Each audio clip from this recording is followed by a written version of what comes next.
Jóvenes, ¿cómo están? Espero que todo bien.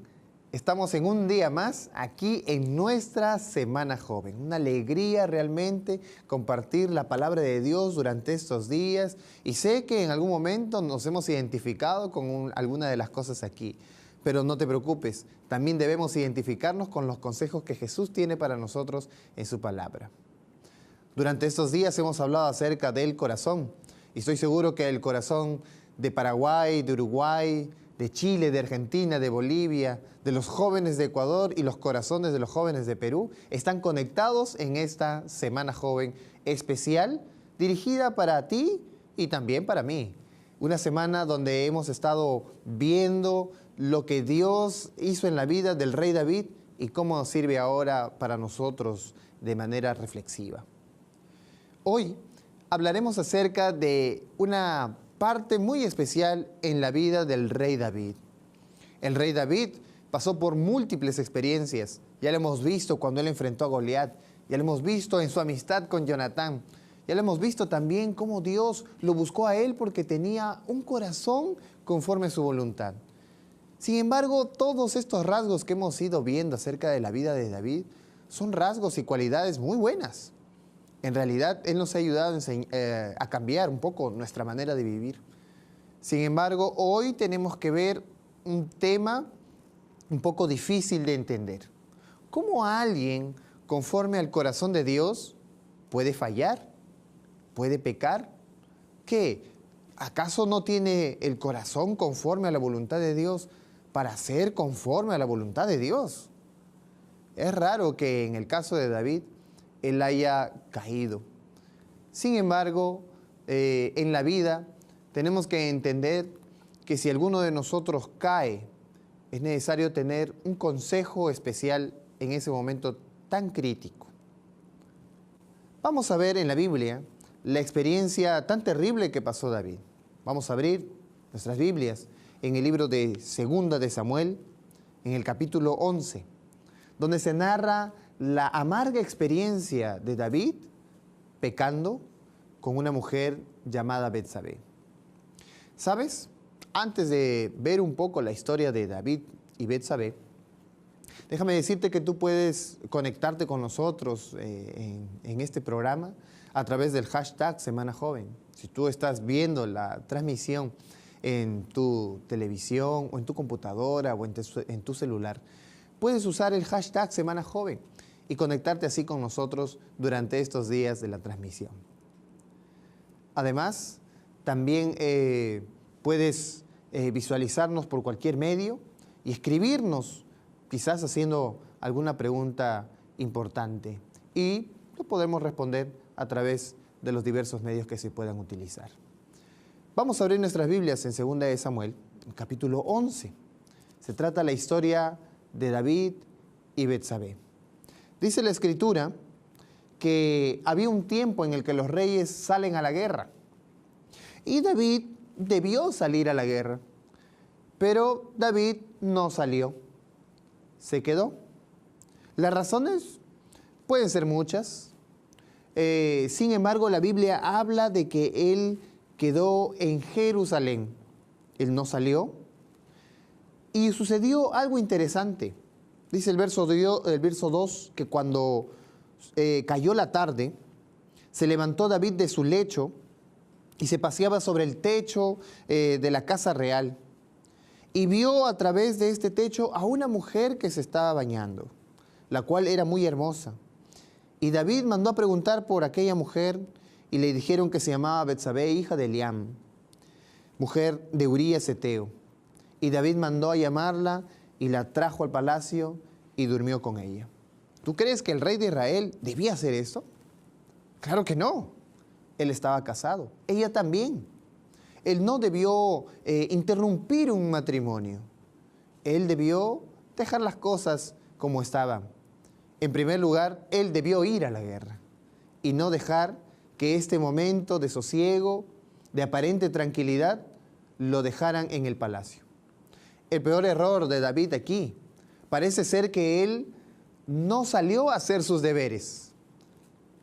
Bien está dicho esa frase muy conocida en algunos lugares. una cabeza ociosa se puede volver taller del diablo. Y así pasó con el rey David. David se quedó en el palacio pensando en las grandezas que tenían, no pensó en la batalla, mandó a sus soldados a la batalla, él quedó tranquilo en su lugar, él quedó tranquilo en su casa, y a pesar de haber quedado tranquilo, quizás él pensó en la grandeza que había logrado.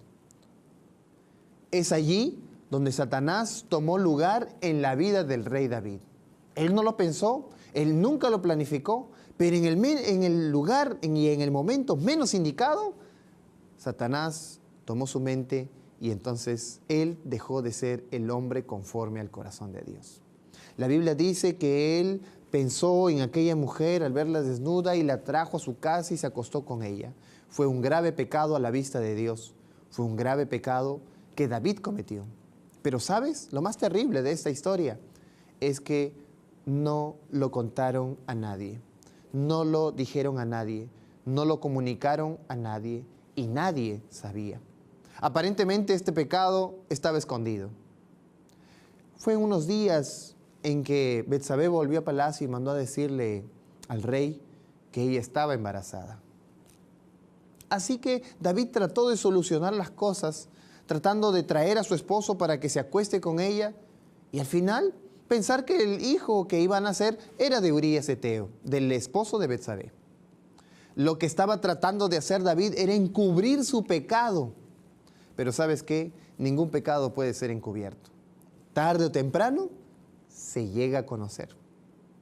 Así que a pesar de que trajo a Urías Eteo a su casa, él no fue a su casa. Cuando David lo mandó a dormir con su mujer, él no fue a dormir, él se durmió allí en la puerta del palacio. Todas las cosas que David intentó para que Urías pudiera acercarse a su mujer no se dieron. Así que lo último que hizo David fue añadir al adulterio ahora el homicidio. Mandó a matar a Urías Eteo.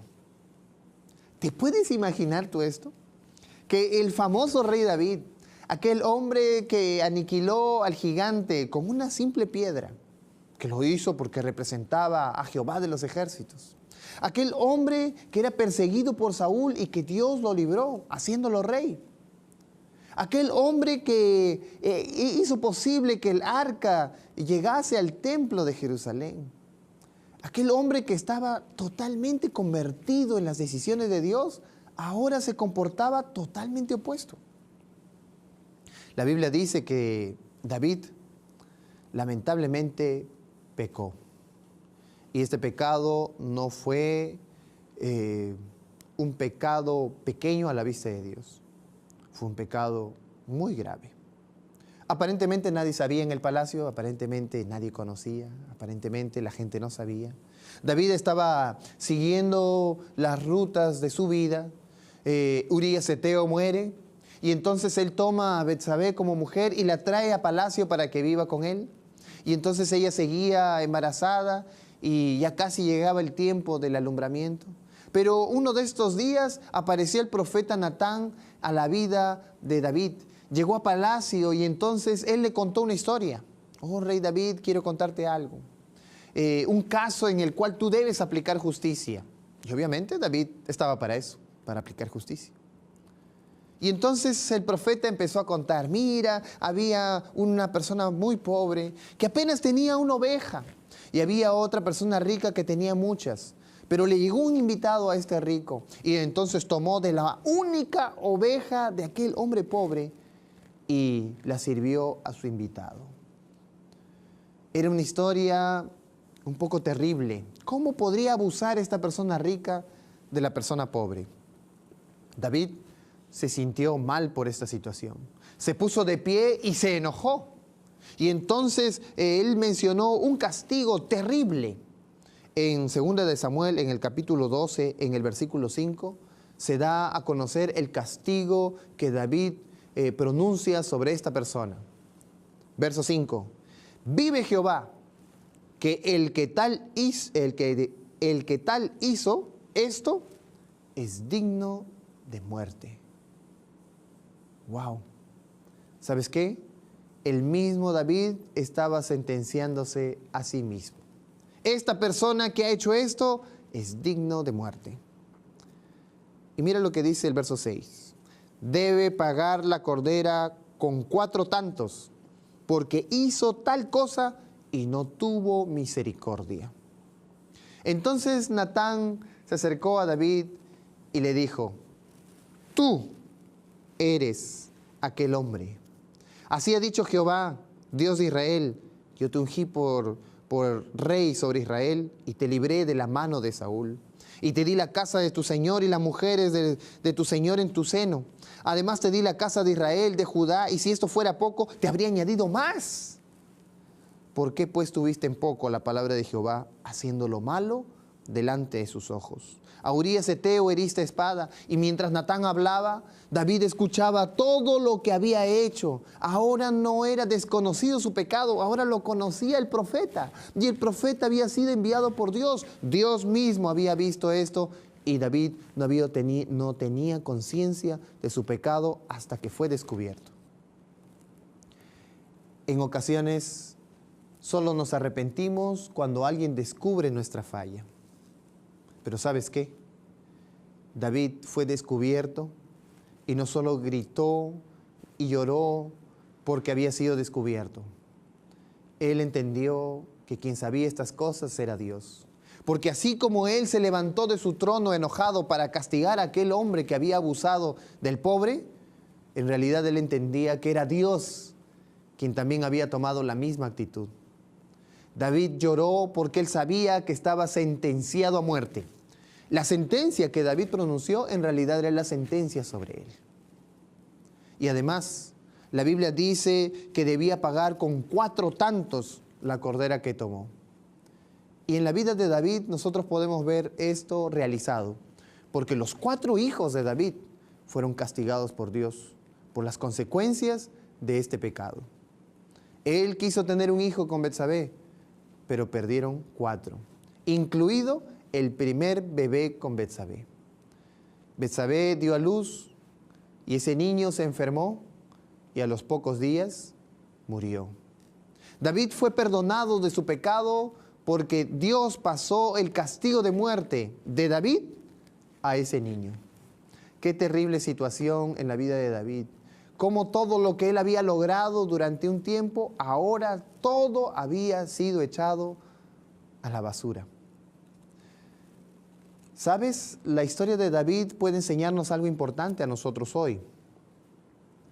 Quizás tú también hayas cometido un grave error. Quizás también hayas cometido algo terrible para ti. Y tú pienses que Dios no te ha de perdonar. Y por esa razón has salido de la iglesia, por esa razón no te arrodillas todos los días para orar por Dios, por esa razón no abres su palabra, por esa razón te alejaste y estás con otros amigos y con otras personas que van a justificar tu pecado, porque fuera del ambiente del pueblo de Dios, el mundo siempre justifica los males. Ah, eres borracho, bueno, yo también, seamos borrachos juntos. Ah, eres mujeriego, yo también soy mujeriego, seamos mujeriegos juntos. El mundo justifica el mal, pero delante de la presencia te ves desnudo y entonces tú entiendes que delante de la presencia de Dios no podemos ocultar el pecado. Así David se arrepintió y escribió el famoso Salmo 51. Limpia, Señor, mi corazón. David quería tener un corazón puro, porque lo había manchado totalmente. Su corazón antes era conforme al corazón de Dios, pero ahora su corazón era un corazón inmundo. La Biblia dice en Efesios 6:12 que nosotros tenemos lucha contra principados, contra potestades. Tenemos una lucha diaria para resistir el pecado. Pero ¿qué pasa cuando nosotros pecamos? Déjame dejarte un texto que pueda ayudarnos. Isaías capítulo 55, versículo 7. Isaías capítulo 55, versículo 7. Dice así: deje el impío su camino y el hombre inicuo sus pensamientos, y vuélvase a Jehová, el cual tendrá de él misericordia, y al Dios nuestro, el cual será amplio en perdonar. ¿Te has dado cuenta? Si tú cometiste el peor de los pecados, si tú cometiste el peor de los errores, Dios puede perdonarte. No es necesario que te sigas engañando o justificando tu mal con otras personas. Lo que tú necesitas es acercarte a Dios y pedirle perdón. A veces nosotros no sentimos arrepentimiento, sino simplemente remordimiento. Remordimiento por las consecuencias y el mal que acabamos de hacer, por los actos o por las cosas cercanas a nosotros. Pero el arrepentimiento no se trata simplemente de perdonar, simplemente porque necesitamos desahogarnos de aquella situación. El arrepentimiento viene porque hemos ofendido directamente a Dios. Hoy tenemos que entender que Dios siempre estará dispuesto a perdonar, que no hay pecado terrible que no pueda ser perdonado por Él. La Biblia dice que Él es misericordioso para perdonar. La Biblia dice que Él está apto para perdonarte. Si tú has cometido un error, si en tu vida has hecho algo que no te ha gustado, entonces hoy es el tiempo de pedir perdón. No te engañes más. No sigas jugando a que nadie lo sabe, porque Dios lo sabe. Y Él escudriña los corazones y las intenciones y ha visto tu vida. ¿Por qué seguir engañándole a Él si podemos pedir perdón? Vamos a hacer una grande decisión en esta noche. Usa tu teléfono celular. Vamos a decirle a todo el mundo y también vamos a decirle a Dios: quiero un corazón puro. Vamos a poner ahí nuestro hashtag, numeral, y vamos a poner: quiero un corazón puro. Si esta es tu decisión, entonces vamos a orar juntos para que el Señor pueda perdonarte ampliamente, porque Él lo puede hacer. Y no hay pecado tan grave que Él no pueda perdonar. Si volvemos humillados a Él, podremos volver a tener un corazón diferente. Vamos a orar. Te agradecemos, oh Señor, porque has permitido que hoy hayamos conocido tu poder y que eres amplio para perdonar. Perdona entonces nuestro mal, perdona nuestro pecado. Te pedimos, Señor, solo eso, porque te lo pedimos en el nombre de tu Hijo amado Jesús. Amén. Estimados jóvenes, ten una buena noche y nos vemos hasta el día de mañana en esta Semana Joven aquí a través de Nuevo Tiempo.